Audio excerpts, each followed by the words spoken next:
하나님의 말씀은 고린도후서 8장 16절에서 24절입니다. 고린도후서 8장 16절에서 24절 한 목소리로 합독하시겠습니다. 너희를 위하여 같은 간절함을 디도의 마음에도 주시는 하나님께 감사하노니 그가 권함을 받고 더욱 간절함으로 자원하여 너희에게 나아갔고 또 그와 함께 그 형제를 보내었으니 이 사람은 복음으로서 모든 교회에서 칭찬을 받는 자요 이뿐 아니라 그는 동일한 주의 영광과 우리의 원을 나타내기 위하여 여러 교회의 택함을 받아 우리가 맡은 은혜의 일로 우리와 동행하는 자라. 이것을 조심함은 우리가 맡은 이 그에게 연보에 대하여 아무도 우리를 비방하지 못하게 하려 함이니 이는 우리가 주 앞에서뿐 아니라 사람 앞에서도 선한 일에 조심하려 함이라. 또 그들과 함께 우리의 한 형제를 보내었노니 우리는 그가 여러 가지 일에 간절한 것을 여러 번 확인하였거니와 이제 그가 너희를 크게 믿음으로 더욱 간절하니라. 디도로 말하면 나의 동료요 너희를 위한 나의 동력자요 우리 형제들로 말하면 여러 교회의 사자들이요 그리스도의 영광이니라. 그러므로 너희는 여러 교회 앞에서 너희의 사랑과 너희에 대한 우리의 자랑의 증거를 그들에게 보이라. 아멘. 삶은 끊임없이 관계입니다. 평생을 살아가면서 부부가 함께 살아가는, 또 조금 더 넓혀서 가정이라는, 그리고 직장과 또 우리 사회 이웃들과의 관계들, 또 크게는 우리 국가, 이 국가의 어떤 테두리 안에서 우리는 관계를 맺고 살아가고, 또 글로벌 시대다, 지구촌 시대다, 이런 시대에 우리는 어떤 세계 많은 나라들과 관계를 맺고 살아가는 그런 존재인 겁니다. 우리나라의 문제를 여러분 미국이라든가 러시아라든가 중국이라든가 일본이 굉장히 예민하게 바라보고 있습니다. 남과 북이 분단되어서 우리 남과 북, 우리나라의 문제인데 사실은 우리의 문제가 아니고 이렇게 세계 많은 열강들, 그런 나라들과 이 모든 관계가 엮여져 있는 그런 모습인 것을 볼 수 있습니다. 자, 만일 여러분 유럽에 경제적인 위기가 다가오면 우리나라에 우리의 삶에 어떤 관계가 있겠습니까? 없겠습니까? 예, 있습니다. 자, 거기에 경제가 곤두박질 치자 어떤 일이 생겼느냐? 우리나라 수출이 뚝 떨어졌습니다. 당연히 수출을 많이 하지 못하다 보니까 제조업체, 공장들의 가동률이 뚝 떨어집니다. 우리나라가 중공업, 대우, 현대, 또 삼성, 세계 중공업이 전 세계 어떤 전체 이렇게 제조하는 어떤 수주액 세계 1위에서 지금은 일본에 다시 빼앗겼는데, 매년 예를 들어서 한 10척의 배를 수주했다면 작년 재작년에는 한두 척밖에 수주하지 못하는, 그래서 거제도라든가 이런 울산, 여러분 특히 거제도에는 대우조선, 삼성중공업이 있지 않습니까? 그 지방을 중심으로 완전히 많은 사람들이 이렇게 참 굉장히 생활이 어려워졌던 그런 모습을 볼 수 있습니다. 아니, 저 유럽에 저 나라하고 우리하고 무슨 상관이 있습니까? 그러나 상관이 있는 것이 오늘 우리의 현실인 겁니다. 그래서 여러분, 우리가 삶을 살아가면서 어떤 세계의 문제들은 나와 전혀 상관이 없는 문제가 아니고 사실은 모두 밀접한 관련을 맺고 살아가는 그런 우리의 삶이다. 그런 걸 보면 여러분, 우리는 아주 왜소하고 연약한 존재입니까? 굉장히 뭔가 참 대단한 존재인 겁니까? 네?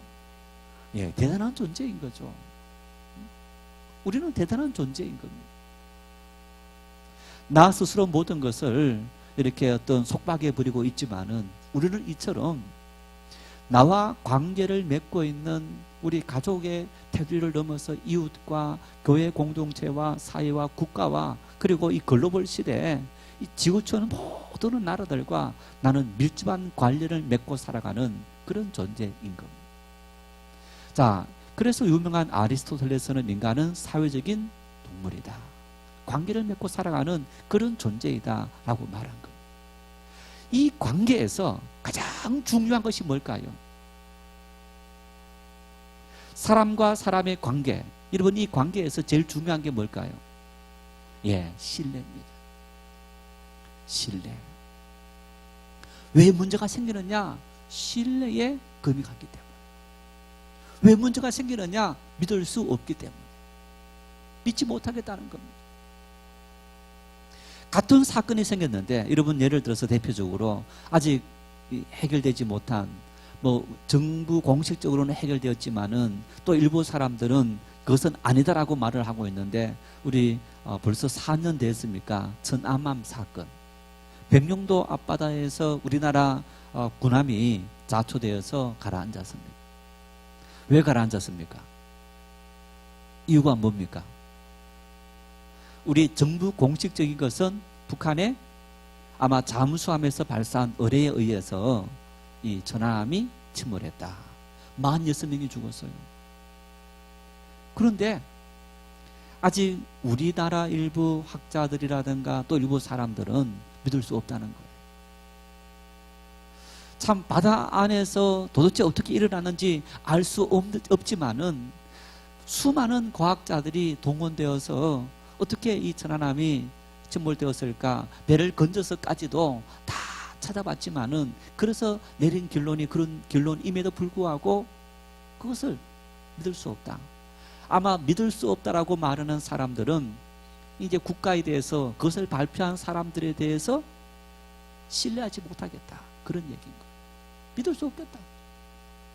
여러분, 그래서 어떤 관계성 속에서 가장 중요한 것은 신뢰인 거예요. 신뢰, 다른 말은 무슨 말입니까? 신뢰는 믿음인 거예요. 믿음. 신뢰는 믿음인 거예요. 자, 하나님을 믿습니다. 그 말은 하나님을 신뢰합니다. 너를 믿는다. 너를 신뢰한다. 여러분, 그 말은 너와 나의 관계가 좋다는 말입니까? 나쁘다는 말입니까? 좋다는 말입니다. 너 믿어. 너 믿어. 너 신뢰해. 그 말은 너와 나의 관계가 좋다는 겁니다. 내 말에 대해서 신뢰하지 않는다는 것은 너와 나의 관계가 문제가 있다는 거예요. 반대로 관계에 문제가 있으면 너의 말에 대해서 신뢰를 보내지 않는 거예요. 믿음이 신뢰이다. 동시에 믿음은 하나님과 우리 사이의 관계이다라는 거예요. 여러분, 그러면 나와 하나님과의 관계는 온전한가? 여러분과 하나님의 사이의 관계가 온전하다고 생각하십니까? 온전하지 않다고 생각하십니까? 한번 따져볼까요? 오늘 이 본문이 여러분 조금 어쨌든 듣기 싫더라도 계속적으로 우리 강의를 하다 보니까 다양한 본문이 나타나는데, 이 고린도 후서 8장, 이 8장은 헌금과 관련되는 이제 그런 본문인 겁니다. 하나님을 신뢰합니다 라고 했을 때에 여러분, 성경에 복을 준다라는 말씀들이 여러 군데 있는데, 하나님을 경외할 때 복을 준다 말씀합니다. 내 부모를 공경할 때 복을 준다 말씀합니다. 또 무슨 복이 있습니까? 자, 그런 어떤 복들이 있는데, 또 구체적인 복들을 이야기한다면, 우리가 삶을 살아가면서 오늘날 여러분, 우리는 물질에 대한 어떤 욕망들이 대단합니다. 어떻게 하면 정말 더 많은 것을 얻어서 많은 걸 누리며 살아갈까, 그런 어떤 우리의 욕망들이 굉장하지 않습니까? 자, 사람들이 열심히 일합니다. 그래서 내가 일한 그 대가를 얻어서 내가 집을 넓히고 좋은 자동차를 사고 좋은 옷을 입고 마음껏 여행을 하고, 정말 내 어떤 이렇게 은행 통장에 잔고가 굉장히 많아지는, 어쩌면 그런 부유한 삶을 원하는 겁니다. 그를 위해서 열심히 일을 합니다. 하나님을 제대로 믿으면 부유해질 수 있는 길이 있다. 믿으십니까? 안 믿으십니까? 믿으십니까? 안 믿으십니까? 성경에 그 말씀이 있습니까? 없습니까? 성경에는 11조와 관련되어서 말라기서 3장에 너희가 온전한 11조를 드려 하나님께서 하늘문을 여시고 너희에게 살 곳이 없도록 복을 주는지 주지 않는지 시험해 보라. 그렇게 말씀하고 있어요. 여러분 그 말씀 믿습니까? 안 믿습니까? 믿습니까? 안 믿습니까? 진짜요? 믿는다면 여러분 내가 온전한 11조를 하나님 앞에 하고 있느냐? 나는 하나님 앞에 온전한 11조를 드려서 하나님 이 온전한 11조 위에 하나님께서 나에게 살 곳이 없도록 복을 주신다 하셨는데 나는 한번 하나님을 시험해 보겠습니다. 하나님 신뢰함으로. 여러분 그런 마음으로 하나님 앞에 우리가 온전한 11조를 드리고 있느냐? 신뢰입니다. 그것도. 그런데 이 신뢰는 여러분 왜 하나님께서 이렇게 복을 주시겠느냐 말씀하시느냐? 이 11조와 관련되어서 하나님은 우리에게 청지기의 삶을 요구합니다. 청지기라는 말은 종이라는 말입니다. 관리자라는 말입니다. 그 말은 무슨 말입니까? 하나님께서 나에게 기업을 주셨고 하나님이 내 기업이라는 얘기입니다. 하나님이 내 기업이신데 여러분 예를 들어서 여러분 속해 있는 직장에서 일을 하지 않습니까? 일을 하면 누가 돈을 줍니까? 주인이 사장이 여러분에게 월급을 주지 않습니까? 나는 하나님의 속해 있는 직원이고 하나님은 나의 주인이시고 사장님이시다. 자 그러면 여러분 보세요. 어떤 사람에게 주인이 사장이 돈을 많이 줍니까? 월급을 많이 줍니까? 열심히 일하는 사람에게, 열심히 일하는 사람에게, 최선을 다해서 일하는 사람에게 월급을 많이 주는 거예요. 그와 마찬가지로 하나님은 하나님의 종으로서 하나님 앞에 신실하게 열심히 일한다는 얘기는 온전한 11조라는 개념은 바로 그런 의미가 있는 겁니다. 나는 하나님께 고용되어 있는 하나님의 종입니다. 청지기입니다. 그래서 그 고백으로 하나님 앞에 내가 온전한 11조를 드립니다. 그러면 하나님께서 열심히 일하는 우리의 삶에 복을 주신다. 그런 개념인 겁니다. 그런데 여러분 보세요. 우리 교회뿐 아닙니다. 동기 목회자들을 만나면 그런 말을 합니다. 정말 요즘은 11조 하기가 너무너무 어려운 시대다. 젊은 세대들이 예를 들어서 결혼해서 가장 먼저 하는 일들이 뭐에 대한 스트레스를 받습니까? 주택 관련돼서 스트레스를 받습니다. 부자 부모 만나서 집 한 채씩 사주면 아무런 문제 없지만은 전세로 시작한다면 요즘 전세값이 얼마나 많이 올랐습니까? 1년에 아니 2년에 뭐 몇천만 원씩 올려달라 이러면 월급 받아서 감당하기 어렵습니다. 대출해서 집 사면 원금 상환해야지, 이자 상환해야지. 정말 굉장히 어렵습니다. 그런 상황 속에서 11조를 온전히 한다는 것은 너무너무 어려운 일입니다. 자녀를 키우면서 우리 사회처럼 학원비 많이 드는 사회가 없습니다. 그러니 정말 그 월급 받아서 혼자 벌어서는 살기 어려운 그런 시대를 살아가고 있습니다. 그러다 보니까 여러분 우선순위에서 자꾸만 우리가 하나님께 드리는 헌금은 밀리게 되는 거예요. 밀리게 되는 겁니다. 그렇다면 이걸 하나님과 우리 사이의 관계와 그리고 신뢰라는 차원에서 바라볼 때는 내가 경제적으로 지금 어렵고 집도 해결해야 되고 자녀 교육시켜야 되는데 하나님 내가 하나님 앞에 이렇게 열심히 일하니 하나님께서 내 집의 문제 해결해 주시고 내 이 경제적인 문제 그리고 내 자녀의 교육 문제 해결해 줄 줄 믿습니다 하고 내가 하나님 앞에 가장 먼저 내어놓을 수 있는 이 신뢰, 이게 믿음이라는 얘기입니다. 이 관계성이 하나님 앞에서 우리가 온전히 세워져 있느냐. 여러분 이런 모습들이 우리가 현실적으로 살아가면서 생각할 수 있는 여러 가지 차원일 수 있는 겁니다. 오늘 이 말씀을 한 이유는 바로 바울 사도는 이런 신뢰와 관련되어서 이야기를 하고 있는 겁니다. 좀 다른 얘기입니다만은 얼마 전에 매스컴에 새 희망 씨앗이라는 기부단체가 있었는데 이 기부단체가 그 전국에 콜센터를 20군데 이상을 두고 4만 명 이상 5만 명 가까운 사람들에게 이 무작위로 전화를 하는 거예요. 전화해서 이제 불우이웃을 구제하는 이제 그런 일을 하는 단체입니다.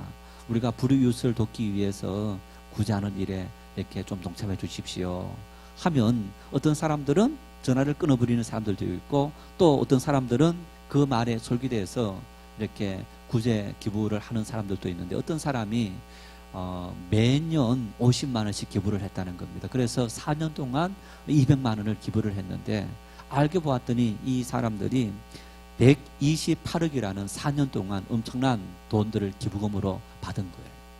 그리고 실제 기부한 금액은 2억밖에 되지 않고 나머지 126억은 여기 관련되어 있는 운영하는 사람들이 고급 외제 승용차를 사고 또 요트 있지 않습니까? 우리 충청도 서해안 앞바다에 보면 압록항에 보면 요트가 있는데 그 요트를 대여해서 거기에서 잔치를 벌이고 하여튼 뭐 돈 잔치를 벌이고 생활했던 겁니다. 그게 발견되어진 거. 아마 젊은 세대들이 또 우리가 이렇게 교회 공동체에 어쩌면 돈이 서해지는 이런 여러 가지 일들에 대해서 우리가 믿을 수 없다, 신뢰할 수 없다라는 그런 어떤 보도들을 종종 들을 수 있습니다. 그래서 어떤 그 신뢰의 문제가 생길 수 있습니다. 그래서 바울 사도는 오늘 교회 공동체 안에서 헌금을 관리하고 또 헌금에 대해서 어떻게 헌금을 교인들에게 요청하느냐, 이제 그런 어떤 사람을 세우는데 어떤 사람을 세워야 하는지 이 본문을 통해서 우리에게 가르쳐주고 있는 것을 볼 수 있습니다. 지난주 말씀을 드린 것처럼 마게도냐 지역의 빌립보 교회라든가 데살로니가 교회 같은 교회들은 바울 사도가 우리의 모교회인 예루살렘 교회가 기근으로 말미암아서 굉장히 고통스러워한다. 그래서 우리가 또 힘들지만은 그들을 위해서 우리가 작은 정성을 모아서 그들을 도와주자 해서 빌립보 또 데살로니가 교회들이 참여를 했습니다. 그런데 이 고린도 교회에 바울 사도가 요청했지만은 교회 내부적으로 분쟁이 생겨서 거기에 빠져 있었지 바울 사도의 말에 대해서 특히 바울파 이외의 사람들은 분명히 반대하면서 별로 참여하지 않았을 겁니다. 그래서 바울 사도는 다시 고린도 교회에다가 그래도 우리 모 교회인 예루살렘 교회를 위해서 우리가 참 구제하는 일에 참여하는 것이 좋지 않겠느냐, 그런 이제 부탁을 하기 위해서 누군가를 보내야 되는 겁니다. 그래서 어떤 사람을 보냈을 때 고린도 교회 성도들의 마음에 신뢰를 줄 수 있을까? 저 사람이 가면 분명히 저들하고 좋은 관계를 맺고 있기 때문에 그래서 우리가 믿을 수 있다 하는 그런 모습을 볼 수 있습니다. 예전에 어떤 한 목사님이 우리 신학생들하고 같이 이렇게 이야기를 하는데 자기가 목회하면서 경험한 이제 간증을 이야기합니다. 하루는 한 성도님이 예배를 마치고 목사님, 이 돈을 선한 일에 좀 사용해 주십시오 하면서 돈을 줬는데 4,600만 원이 들어있더라는 겁니다. 교회에다가 헌금을 하면 그 헌금이 좀 자기가 보았을 때 제대로 사용되지 않는 것을 느꼈다. 그래서 참 이렇게 해서 하게 되면 뭔가 문제가 생길 수 있고 또 내가 이렇게 하면 그 금액 그대로가 또 누군가에게 도움을 줄 수 없다 해서 목사님이 직접 살펴보시고 해줬으면 좋겠습니다. 그런 이제 이야기를 들었다는 겁니다. 이제 그 목사님에 대한 그 성도님의 굉장한 신뢰를 볼 수 있는데 그 어떤 신뢰가 떨어져 보다 보니까 교회 헌금하는 것에 대해서는 거부반응을 갖고 있는데 그 목사님에 대해서는 신뢰하는 그런 모습을 볼 수 있습니다. 그래서 바울 사도는 오늘 이 헌금과 관련되어서 어떤 사람이 헌금과 관련되어서 일을 해야 되고 어떤 사람을 세워야 되는지 그런 이야기를 이 본문을 통해서 이야기하는 것을 볼 수 있습니다. 먼저 본문 16절입니다. 우리 16절 같이 한번 읽겠습니다. 너희를 위하여 같은 간절함을 디도의 마음에도 주시는 하나님께 감사하노니. 이 말씀에서 먼저 바울 사도는 같은 간절한 마음을 가진 사람을 헌금위원으로 선정했다 이렇게 볼 수 있습니다. 무슨 얘기냐 하면 여러분 여행을 많이 하면 피곤합니까? 힘이 솟습니까? 여행 가면 좋으시죠? 좋지 않습니까? 아마 우리 연세 드신 분들 뭐 이렇게 갑시다. 목사님 피곤해서. 여러분 여행을 다니는 것은 사실 피곤한 일입니다. 가면 좋긴 좋은데 육체적으로는 피곤합니다. 지금 시대처럼 비행기 그리고 기차, 버스, 자동차 너무너무 좋은 시대 아닙니까? 이런 시대에도 여행하는 것은 피곤한 일인데 2000년 전 이 시대에는 여러분 비행기도 없었습니다. 버스도 없었습니다. 심지어 자전거조차 없었습니다. 거의 대다수 사람들이 걸어 다녔습니다. 디도라는 이 인물은 눈물의 편지를 가지고 에베소에서 바다 건너서 고린도 교회까지 간 인물입니다. 그러니까 걸어서 배 타고 걸어서 고린도 갔습니다. 그러다 보니까 여러분 그 고린도에 한번 다녀온다는 것은 굉장히 힘든 그런 일들이 아닐 수 없는 겁니다. 이제 그런 어떤 힘든 일들인데 바울 사도가 다시 지금 고린도 교회에 갔다가 온 이 디도를 비롯해서 사람들에게 내가 누군가를 고린도 교회에 헌금 관련되어서 보내야 될 텐데 그런 생각을 하고 있었을 때 디도가 내가 다시 가겠습니다. 그렇게 자신의 마음을 내어놓았다는 것. 굉장히 힘든 일이었을 텐데 이제 내가 지치고 피곤하고 도무지 너무 힘이 들어서 나 말고 다른 사람을 좀 보내주십시오 할 수 있을 터인데 이 디도는 바울 사도와 같은 간절한 마음을 가졌기 때문에 내가 가겠습니다. 그런 이야기를 했다는 거예요. 이런 얘기입니다. 참 이렇게 직장 생활하면서 매일 지쳤습니다. 힘듭니다. 그럼에도 불구하고 예배 왜 나오느냐? 같은 마음을 가졌기 때문에. 같은 마음을 가졌기 때문에. 교회 어떤 봉사 일을 한다. 여러분 그 일을 하는데 피곤하지 않는 사람이 어디에 있습니까? 다 피곤합니다. 아프지 않는 사람이 어디에 있습니까? 다 아픕니다. 그럼에도 불구하고 그 사람들이 참여하는 이유가 어디에 있습니까? 같은 마음을 가졌기 때문에. 자, 명절이 되어서 우리가 구제헌금에 참여한다. 살람푸드를 이웃을 위해서 도웁시다 했을 때에 여러분 참여하는 사람들이 정말 넉넉한 사람만 참여하느냐? 아닙니다. 같은 마음을 가진 사람들이 참여할 수 있는 일입니다. 그래서 오늘 바울 사도가 여기에서 말씀하는 너희를 위하여 같은 간절함을 디도의 마음에도 두신 하나님께 감사한다. 이 말은 같은 마음을 가졌다, 같은 비전을 가졌다, 같은 생각을 가졌다 이런 의미인 거예요. 참 중요합니다. 어떤 사람이 하나님의 교회에 귀한 일을 감당할 수 있고 이처럼 헌금 관련되어서 아주 예민한 시대에 뭐 그때나 지금이나 돈 관련해서는 사람들은 예민한 겁니다. 더군다나 헌금을 지금 모으는 일입니다. 예루살렘 교회가 지금 어려운 일이니까 우리가 함께 십시일반 모아서 그들을 도와줍시다. 사람들을 찾아가서 금연하는 그런 일인 겁니다. 그런 일을 하는 일에 있어서 아무나 가서는 힘든 일입니다.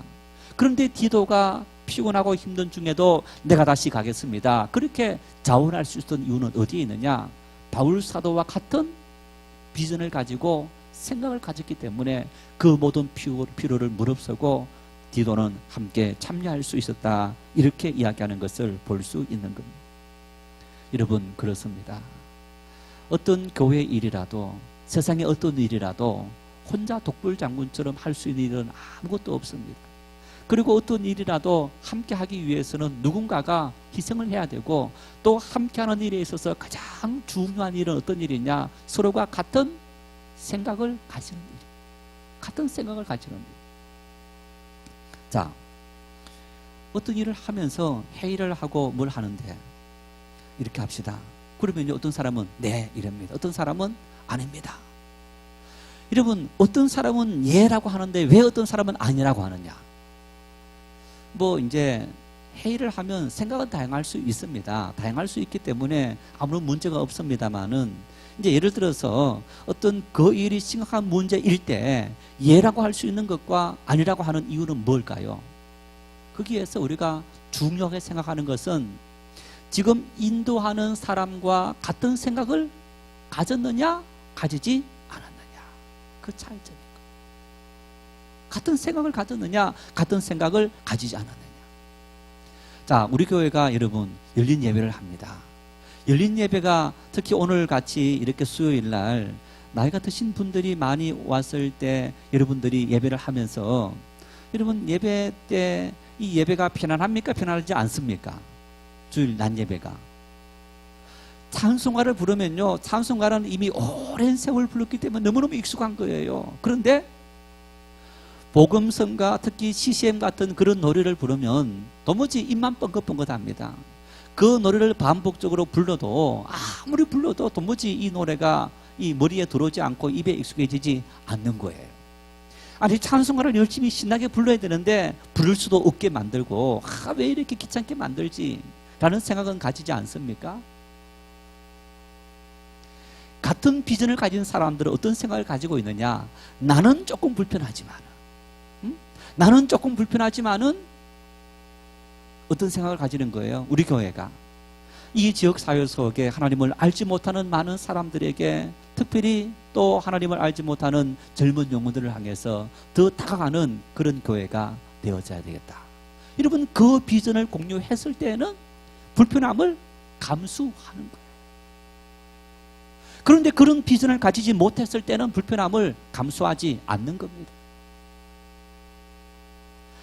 바울 사도는 디도가 자신의 삶을 내려놓고 헌신하고 충성할 수 있던 그 이유에 대해서 하나님께서 우리에게 은혜를 주셨는데, 어떤 은혜를 주셨느냐?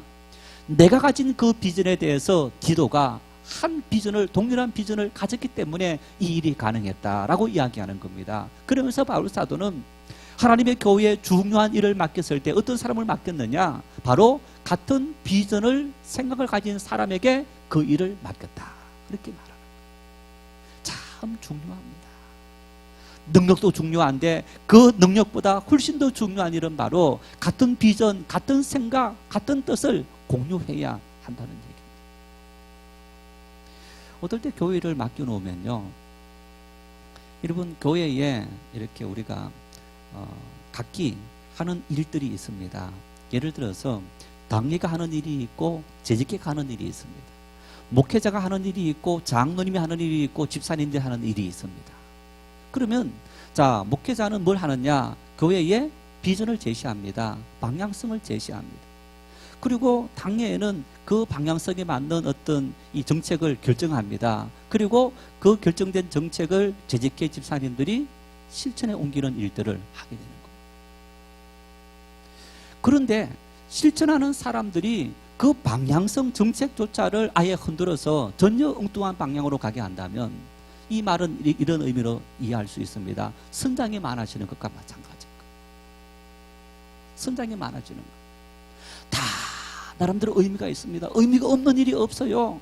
그 수많은 의미들 중에서 나름대로 지금 이 시간에는, 이 순간에는, 이 시대에는 이런 것이 의미가 있겠다라고 결정해서 그 정책을 설정하고 그 방향으로 가게 되는 겁니다. 그랬을 때 여러분, 관계성과 신뢰 속에서는 뭐가 필요하냐? 그 어떤 방향성 정책에 대해서 같은 생각, 같은 비전을 공유하는 것이 참 중요한 겁니다. 단임 목회를 하면 할수록, 또 성도들과 관계를 맺어가면 맺어갈수록 그런 부분들에 이런 말씀들을 같이 이렇게 강해하면서 훨씬 더 많이 느끼게 되는 거예요. 여러분, 교회의 가장 큰 힘은 뭐냐? 함께 비전을 나누고 공유하는 거예요. 교회가 크기 때문에 위대한 일을 하는 것이 아니고, 작더라도 위대한 일을 할 수 있는 교회, 어떤 교회에 있냐? 비전을 함께 공유하고 그 공유를 해서 서로 신뢰하면서 그 꿈을 함께 위해 나가는 것, 거기에 위대한 일을 할 수 있게 되는 것. 그런 어떤 관계성이 형성되어지지 않는다면 다 이합집산, 선장이 많으면 배가 산으로 가게 되는 거예요. 그렇게 되면 아무것도 할 수 없게 되는 거예요. 그래서 바울 사도는 오늘 이 디도와 관련되어서 또 헌금위원과 관련되어서 하는 첫 번째 말씀이 바로 같은 비전, 같은 생각을 품고 있는 그 신뢰가 전제되어야 된다, 이야기를 하고 있습니다. 두 번째는 18절 말씀입니다. 같이 읽겠습니다. 또 그와 함께 그 형제를 보내었으니 이 사람은 복음으로서 모든 교회에서 칭찬을 받는 자요. 두 번째, 어떤 사람일까요?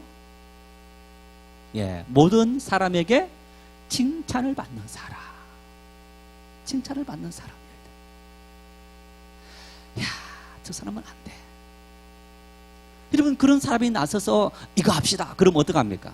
죄송합니다. 너나 해. 그러지 않겠습니까? 도무지 신뢰할 수 없는 사람, 인정할 수 없는 사람, 믿을 수 없는 사람, 그 사람이 나서서 뭔가를 하자 이러면 누가 그 말에 순응해서 같이 하겠습니까? 오늘 이 말씀 속에 칭찬을 받는 사람이다. 여러분 어떤 사람을 말합니까? 인정을 받는 사람입니다. 왜 바울 사도는 하나님께 칭찬받고 인정받는 사람이다 말하지 않고 모든 교회에서 칭찬을 받는 자요라고 말을 하고 있습니까? 이 말은 하나님께 인정을 받는 그 믿음이 담보되지 않고는 하나님과 나 사이에 온전한 관계가 형성되지 않는다면 이웃과 성도와 온전한 관계가 형성되기 참 어렵다 하는 얘기입니다. 예를 들어서 여러분, 이제 목회하면서 주일 낮 예배, 저녁 예배, 새벽 기도회 이런 어떤 그 다음에 각종 이런저런 모임들 보면요, 빠지지 않고 열심히 참여하는 사람들은 참 목회하는 일들의 그분들은 굉장히 호응하는 사람들. 반면에 그럴 때는 전혀 귀를 기울이지 않고 있다가 어느 날 갑자기 뭐 하는 일에 툭툭툭 튀어나오는 사람들은 항상 반대하는 반대자가 돼요. 왜? 말씀 속에 그리고 설교 속에 모든 비전들이 다 공유되어지고 나눠지기 때문입니다. 아, 저래서 목사님이 저런 말을 했구나, 저렇게 해서 저런 이야기를 했구나.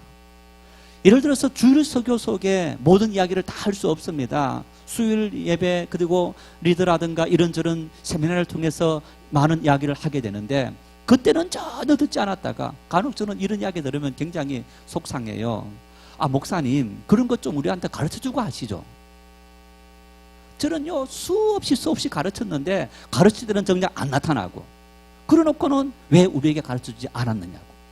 와, 답답해요. 저는 정말 수없이 그 문제에 대해서 어떤 모임이 있을 때마다 이야기하는데 정작 그런 모임에는 한 번도 나타나지 않았다가 그러면서 이렇게 이야기한 것은 우리에게 한 번도 말하지 않았다. 주일날 예배 속에서 그렇게 말하는 것은 굉장히 힘든 일입니다. 그래서 이런저런 세미나에서 그런 이야기를 할 때가 많은데 그럴 때는 관심도 하나도 없어요. 와야 되는 사람이. 참 여러분, 자 어쨌든 이렇게 오늘 바울 사도는 두 번째 중요한 교회 일을 맡기고 특히 헌금을 모금하는, 연보를 모금하는, 구제헌금을 모금하는 이런 일에 사람을 보내는데 두 번째는 사람에게 칭찬을 받는 사람을 세워야만, 그래야만 사람들이 그 사람을 신뢰하고 헌금에 참여할 수 있다. 이런 이야기를 하는 것을 볼 수 있습니다.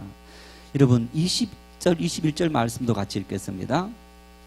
이것을 조심함은 우리가 이 맡은 이 거역의 연보에 대하여 아무도 우리를 비방하지 못하게 하려 함이니 이는 우리가 주 앞에서뿐 아니라 사람 앞에서도 선한 일에 조심하려 함이라. 예를 들어서 여러분 보세요. 바울 사도는 내가 신뢰하는 사람을 세웠다라고 말하지 않습니다. 내가 원하는 사람을 세웠다라고 말하지 않습니다. 누가 원하는 사람을 세웠다고요? 두 번째, 너희들이 원하는 사람, 너희들이 인정하는 사람, 교회 공동체가 인정하는 사람을 세웠다. 그렇게 간혹 이런 분들 있습니다. 목회하다 보면 이런저런 일들이 많은데 이제 좀 수도권에서 목회하는 이제 친구 목사님이 있는데 이분이 교회 공동체에서 굉장히 이제 11조를 한 150만 원 정도 하시는 분이고 교회 안수 집사님 있던 거예요. 이제 장로 당례가 없는 교회였는데 자꾸만 목사님에게 목사님 이제 장로 세워주십시오 계속 요구를 하는 거예요. 그런데 이 목사님이 보았을 때 저 집사님 장로 세우면 아마 투표하면 분명히 안 될 게 분명하고 뿐만 아니라 저 사람 세웠을 때 자기가 돈 좀 있다고 이렇게 우쭐대고 그랬을 때 이 교회 공동체가 훨씬 더 많은 문제 생기겠다 해서 계속적으로 이제 그 일들을 하지 않았습니다. 그러니까 이 미조직 교회, 당례가 없는 교회로 계속 간 거예요. 그러니까 삐져갖고 교회를 나간 거예요, 그분이. 그러니까 150만 원 11조 하는 분이 교회 나갔으니까 굉장히 교회가 흥금적으로 흔들리면서 힘든 상황 속에 빠져 있었던 거예요. 한 3년쯤 지났는데 지금은 당에도 우승해서 장로님도 3분 세우고 교회가 아주 편안하게 이제 있는데 한번 가봤더니 이제 시골이니까 좀 그 외곽 지역이니까 교회 있는 옆에 밭이 있는데 그 밭을 아주 많이 사서 큰 주차장을 만들었고, 그러니까 4년 전만 하더라도 그 집사님이 나가시고 교회가 많이 흔들렸는데 그래도 교회가 든든히 서고 장로님들이 도리어 그분에 비해서 능력이 없는 사람들이 세워졌지만은 더 열심을 가지고 일하게 되고 교회가 안정되었던 그런 모습을 볼 수 있습니다. 여러분, 사람에게 인정받고 칭찬받는 거 참 중요한 일입니다. 제가 신학교에 들어갔을 때 강의하던 교수님이 그런 말씀을 하셔요. 여러분, 앞으로 여러분이 목회하면서 일꾼을 세우는데 이런 기준을 가지시오, 이런 이야기를 한 적이 있습니다. 자, 여러분, 우리 교회가 보통 교회들이 항존직 뽑을 때에 어떻게 합니까? 추천하는 교회들도 있지만은 큰 교회들은 이제 작은 교회들은 추천도 하지 않습니다. 자, 이번에 장로 몇 분, 집사 몇 분, 권사 몇 분 뽑습니다 하고 그냥 이렇게 두면 성도들이 알아서 5명 뽑는다면 5명을 적어내는 거예요. 참 이 미개한 방법인 것 같은데 이제 큰 교회에서는 그런 것이 굉장히 어려운 일입니다만은 이분이 그런 말을 하시는 거예요. 자, 내가 교회 집사가 되고 싶다, 권사가 되고 싶다. 그러면 교인 중에서 몇 사람의 추천을 받고 또 이분이 사는 집 주변의 이웃들에게 내가 우리 정인교회에 집사로, 안수 집사로 이렇게 나가려고 하니까 당신이 보았을 때 내가 교회 안수 집사 될 만한 자격이 있다고 생각하지 않습니까? 그렇다면 나를 추천해 주시오. 그래서 이웃들 중에서 한 5사람 이상의 추천을 받아라는 거예요. 그리고 자기가 근무하는 직장에서도 몇 사람의 추천을 받아서 제출하는 사람을 세우라. 그런 이야기를 합니다.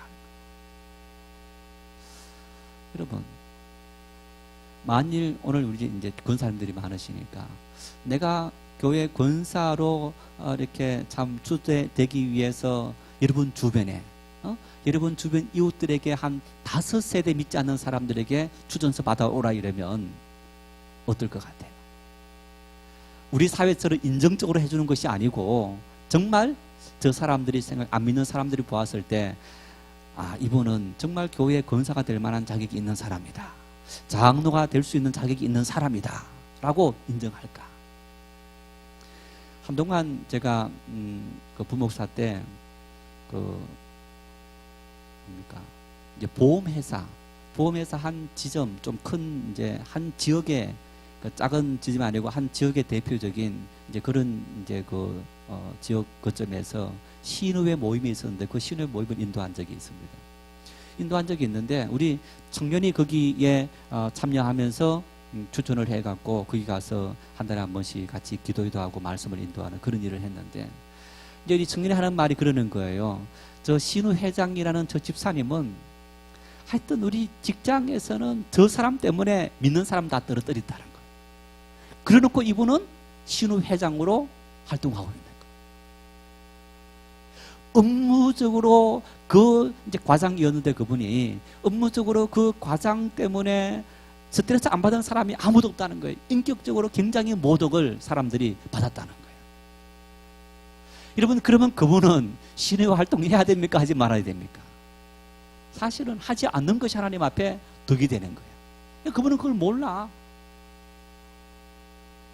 오늘 바울 사도는 칭찬을 받는다, 사람들에게 인정을 받고 칭찬을 받는 사람을 세워야 된다, 그렇게 이야기하는 거예요.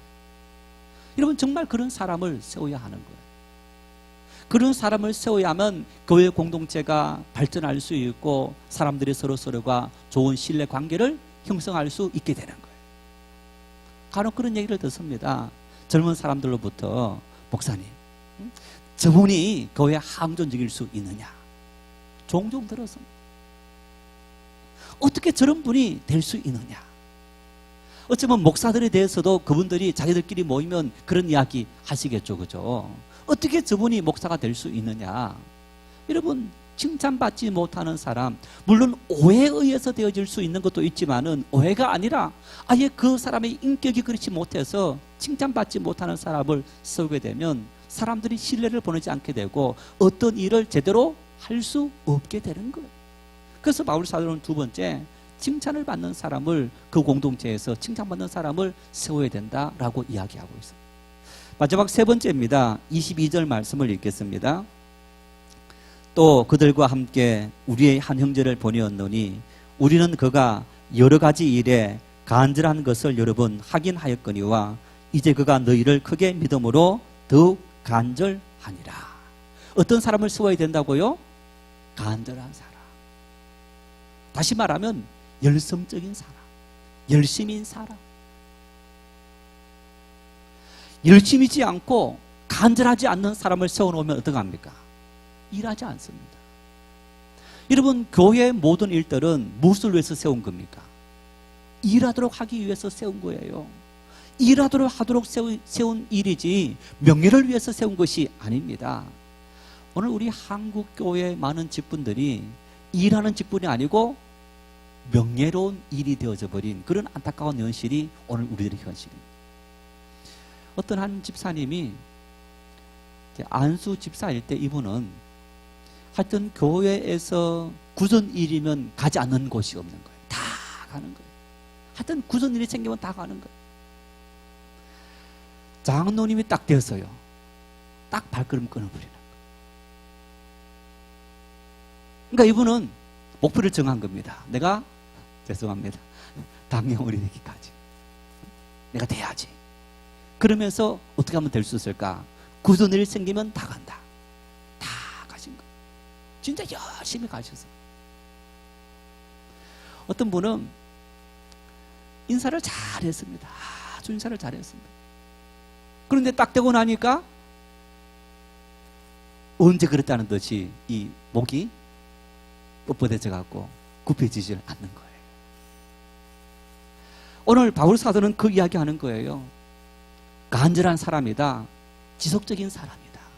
훈련된 사람이다. 연단된 사람이다. 라는 얘기인 겁니다. 그저 한번 쑥 이렇게 해서 열심히 그런 사람이 아니라, 한 번은 신방을 갔는데 우리 젊은 집사님이 이혼을 했어요. 애기 한 명이 있었는데 이혼을 했는데 교회 안에서 만났다는 겁니다. 어떤 사람을 만났느냐? 믿음의 생활한 지 1년밖에 안 됐는데 이 청년이 아주 교회 와서 열심히 너무너무 열심히 봉사활동을 하더라는 거예요. 야, 저 형제가 저 정도 열심히면 내 반려대로 괜찮겠다 하고 결혼했는데, 결혼한 그 이후부터 사람이 완전히 헷가닥 바뀌어지는 거예요. 1년이라는 짧은 세월 동안 그 사람이 30년 살아왔던 세월을 뒤집긴 어렵거든요. 살아가면서 뒤집기도 하고 이렇게 저렇게 하면서 연단되어지면서 신앙이 훈련되어져야 되는데 훈련되지 못한 거예요. 1년, 2년 정도는 열심을 낼 수 있고, 여러분 신앙이 항상 열심인 겁니까? 시험도 들지 않습니까? 그런 시험에 빠지다 그때부터 과거의 모든 성격이 나타나서 막 그냥 가정폭력을 휘두르고 이렇게 하면서 결국에는 이혼을 하게 되고, 이 자매는, 이 여자 집사님은 어떤 실수한 겁니까? 오늘 세 번째 이 말씀처럼 여러 가지 일에 간절한 것을 여러 번 하긴 하였거니와 확인하지 못한 거예요. 1년밖에 안 된 그 신앙이 연단되어지고 훈련되어졌다는 것을 확인하지 못한 일입니다. 여러분, 어떤 일을 감당할 때 어떤 신앙의 연륜 굉장히 중요한 일입니다. 뭐 그것만 중요한 것이 아니라 두 번째도 마찬가지였고, 칭찬받는 인격이라든가 이런 것도 중요하지만은 동시에 이 연륜도 굉장히 중요하고 뿐만 아니라 훈련도 굉장히 중요한 것. 훈련 받으려 하지 않는 것. 여러분, 그런 사람들은 지속적으로 어떤 일을 하기 어려운 겁니다. 이 모범생하고 모범생이지 않는 사람 차이가 있어요. 어떤 차이가 있는지 아십니까? 모범생은 성실합니다. 일단은 농땡이 피우는 학생들은 좀 하다가 포기해버리고 반면에 이 모범생들은 아주 잘하든 못하든 성실하게 열심히 하려고 노력하는 어떤 그런 삶을 살아가는. 오늘 이 말씀 속에 세 번째 바울 사도는 어떤 사람을 버렸느냐? 성실한 지속적인 사람, 그리고 그 과정 속에서 끊임없이 훈련되어진 사람, 그런 사람을 세워야만 교회 공동체가 병들지 않고 사람들에게 신뢰를 줄 수 있다. 그런 이야기를 하는 것을 볼 수 있습니다. 여러분, 예를 들어서 우리 교회가 수요 예배는 우리 항전직 분자들은 한 달에 몇 번 나오시오. 새벽 기도는 몇 번 나오시오. 그래서 훈련 받을 때, 우리 교육 받을 때에 그 훈련을 합니다. 하는 이유가 뭡니까? 그렇게 믿음의 생활을 해라는 얘기입니다. 된 순간부터 딱 중단한 거예요. 제가 어떤 마음속인지 압니까? 제 마음속에 자꾸만 그런 욕이 생기는 거예요. 앞으로 훈련되지 않는 사람은 절대 세우지 말아야지. 속았다 속아서. 6개월 훈련해도 안 바뀌어지는 거예요. 아예 놓을 생각조차 하지 않는 거. 세 번째 이 조건에 맞지 않는 겁니다. 거기에 중요한 일을 맡기는 일에 같은 생각 비전을 가지고 칭찬받고 뿐만 아니라 훈련되어져서 지속적으로 열정을 가질 수 있는, 열심을 가질 수 있는 그런 사람이어야만 그 공동체에서 함께 힘을 갖게 되고 마음을 모을 수 있고 하나님 앞에 큰 일을 감당할 수 있는 그런 사람이 되지 않겠습니까? 나에게 어떤 그 귀한 직분을 맡겼는데 그것을 소중하게 생각하지 않고 삶의 우선순위에서 자꾸만 뒤로 2위, 3위, 4위로 밀려난다면 여러분 어떻게 하나님의 귀한 일들을 우리가 함께 감당할 수 있는 겁니까? 3명이 모여서 3명이 다 함께 참여해서 하는 일과 10명인데 5명이 모여서 일을 한다. 3명 모이는 일이 잘 되겠습니까? 10명 중에 5명 모이는 일이 잘 되겠습니까? 3명 모이는 일이 잘 되는 거예요. 3명은 100% 똘똘 뭉친 거예요. 10명 중에 5명은 50% 절반밖에 안 모인 사람들 마음이 이미 흐트러지게 된 거예요. 참 중요한 거예요. 능력이 있든 없든 함께 열심을 내는 믿음, 함께 마음을 모으는 믿음, 그 성실한 믿음 속에 하나님의 큰 역사는 이루어진다는 것을 바울 사도는 우리에게 이야기하고 있습니다.